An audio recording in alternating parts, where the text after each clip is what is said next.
you have to adjust right away, right? And start to play out. Yeah, that was my main comment, actually, is that I wanted this to be more lively, have more life in it, yeah? Yeah, it seemed a little subdued, and then when you got to the middle section, that Dolce lyrical theme, I didn't get much contrast because it was about the same effect, the same color, okay? I do notice you want to keep your wrist a little higher when you're playing. I noticed your wrist tends to dip, and that's going to make it hard to get enough arm support when you play. Yeah. Play for me just your right hand at the opening, and keep a more level wrist position. But keep it fluid, not locked.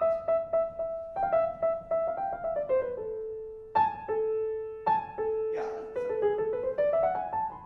Do you video record yourself practicing? You should. Yeah. Okay, and then you can get it's more in your consciousness, and then you know to correct that. Okay. That'll be one of my biggest suggestions to you. Also, you have to rotate a little bit more. That's why I was talking about keeping the wrist free and fluid.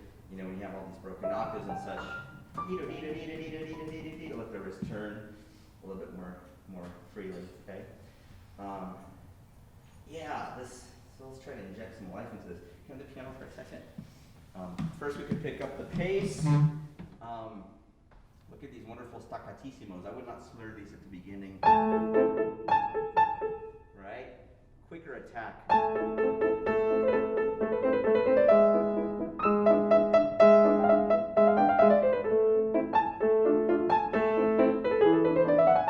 Even when you play the scales, so I'm using kind of a semi-high finger, right? So, yeah, quicker attack, more brilliance, right? I feel like everything's a little sluggish right now. It's a little bit muted sounding. Let's try picking up the pace just a little bit, okay? Do it faster. If you're comfortable with it, I would love that. Not that fast. Go right hand. Left side.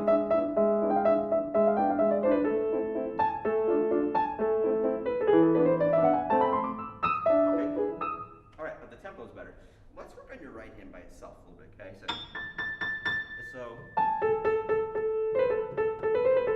there you go. Faster attack. Keep the wrist loose and level.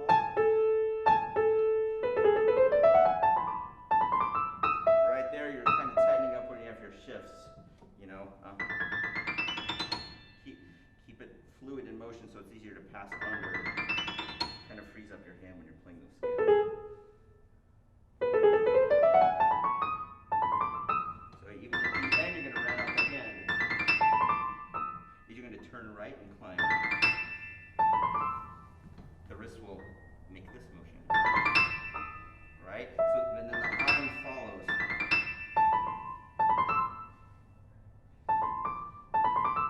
Okay, that's something I would definitely work on. Okay. Also try to relax your pinky when you're playing, right? So you won't have this guy. Yeah, it's indicating a little bit of tension held up in the opposite direction. Okay. Yeah, right. Watch yourself play. Record yourself.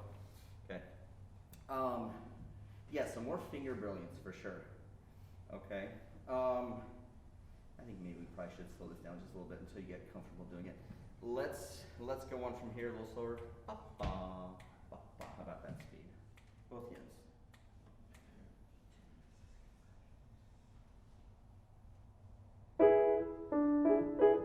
Yeah, you don't practice starting in different places often, do you? I encounter this a lot, right? Very important to start in different places. You can start here if that's easier. Okay.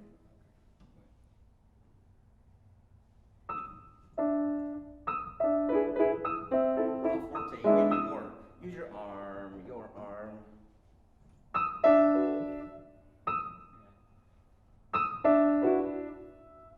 E major. I would use a 4-2-1. You're stretching out your hands, so you can use 4-2-1 is more comfortable.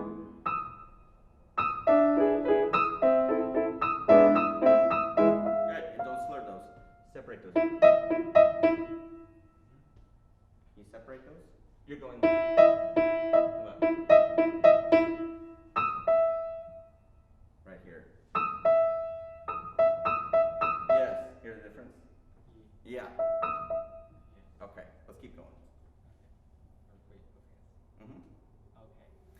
It's very important that you practice starting in different places, right? Yeah, so I highly suggest that. Okay. Yeah. You want to go from the scales? Is that easier? Yeah, da da da da da. Where is that B?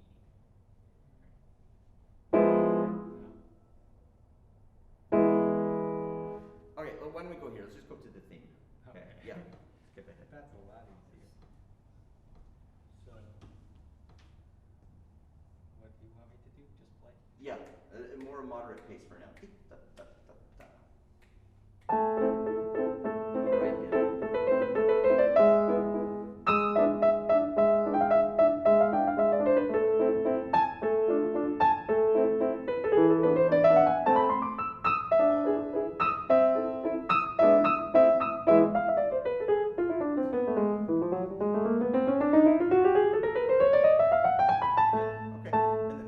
Back to the beginning. That's okay. We can work with that too.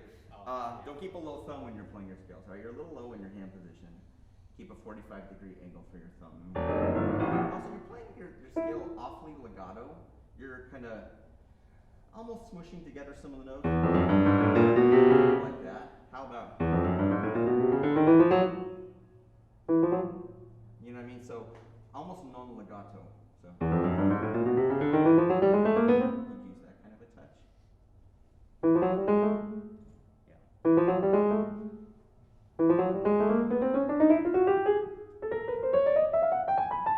Okay, good.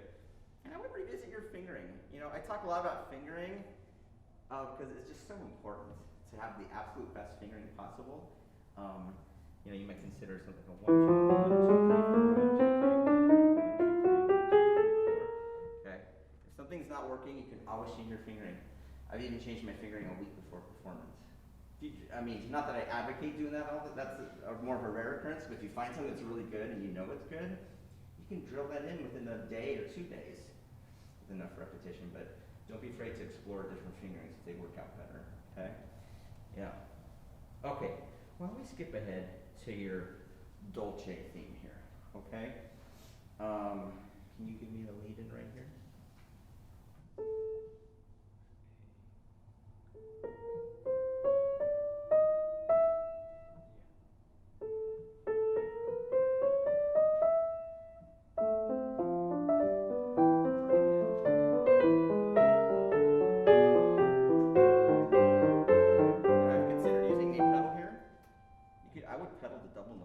Choppy. Pedal, pedal, pedal, pedal. You're not using any pedal at all. No. I'm sorry? Double. Double notes when you have 2 notes played together. Can you have the piano for a second? So you can absolutely use pedal here.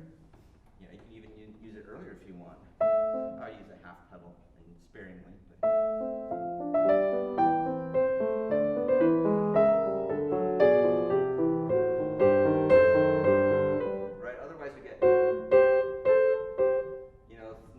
choppy because of the repeated notes, right? So, then this next section here, try not to have these accents that are occurring every other read. Here's another place with the pedal be very helpful. It's to smooth out where your hand has to shift. Here, here, right? So I'm getting this, and it gets kind of vertical. Right? So it's very easy if you watch my foot. I'm just touch, pedal, pedal, pedal. Okay? So let's slow it down and try adding some pedal here. So basically every quarter. Touch, touch, touch, touch, right? Just a shallow half pedal. You can go as slow as you need to.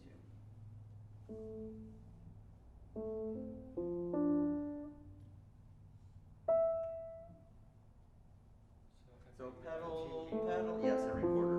Yes, yeah. And don't go all the way down, just halfway down.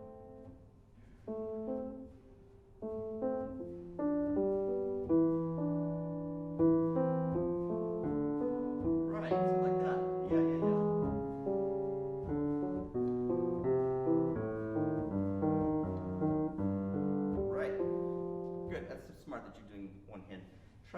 hand, you'll see how that smooths this out. Okay. Can you use more arm behind? Not just finger, but follow with the arm.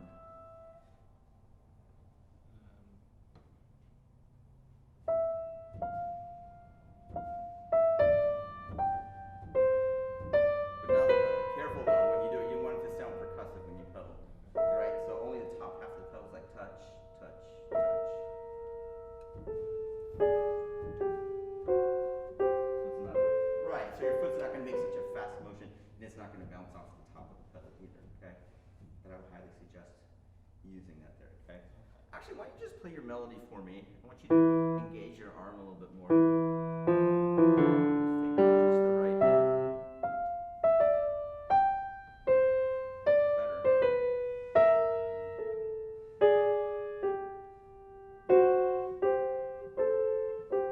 You shaped it. Go to the last one. Keep going.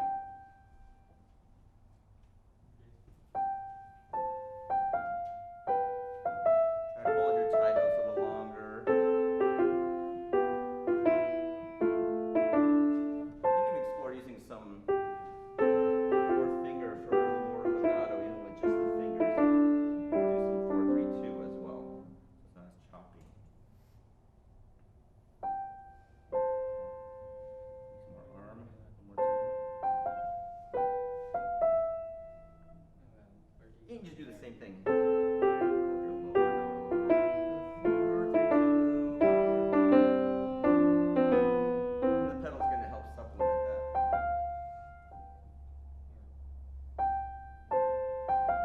4-3-2. Relax your thumb, but hold it longer. So your hand is kind of locked in place. You're going da da da. It would actually da da da. If you change the hand and wrist position to kind of roll off of it, dee da dum bum bum bum. It'll sound better. Try changing your wrist as you roll over those three notes. What do you mean by change my wrist? Change your wrist position. Starts to climb a bit, climb a bit. You're kind of in this position like this where your bridge is caved a little bit, and you're not really moving your hand, and so you don't have as much freedom and as much control. So if you wrist comes up, that helps to also engage the arm a little bit more behind the fingers. Climb up, yes, climb up, yes. And you can still hold on to the thumb a little longer while doing that, okay? But that's one of my biggest suggestions for you to focus on, keeping your wrists fluid, never locked in place when you play, okay? It's going to, again, help you to engage the arm a little bit more and get a little bit more tone, right? Okay, and then here in this section with the 16th, we want to have a little more shape, you know? Right now it's just sounding a little bit like an exercise, right? Have you given any thought to how you want to shape this or where it's going? What's the high point? Where are you going to in this section? No. No? No? Okay. Well, very important. I think it's going to the forte at the end, right? So you want to pace yourself. Actually, I'm the piano one more time. Thank you. You want to pace yourself here. So you have room to go all the way to there, right? But we don't want it to just be stagnant. Okay, you know what I'm saying? More linear. The faster tempo is going to help, of course, but if it's easier, try just your right hand, okay? And then save some rhythm. You're going to really crescendo here, using that pedal again to help boost your crescendo when you're arriving to that forte.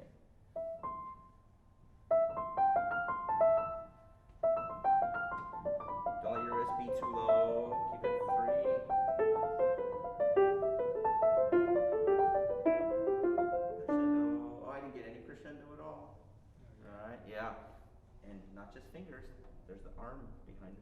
remember.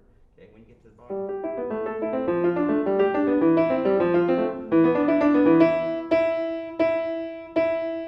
Right? See how my wrist is connected, and then I can get more sound. Okay, I'm trying to free up your wrist a little bit. Try it one more time for me. Taller wrist. Throw the arm behind the fingers.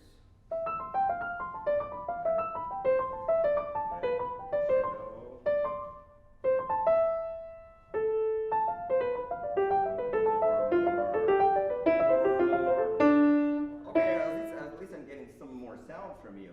Okay, you got to take that even further. Okay, all right. But again, my biggest advice to you is really working on your wrist, being taller, not locked, and always fluid. Okay, get a little more arm in your and practice starting in different places. Yeah. All right. I enjoyed hearing you. Thank you.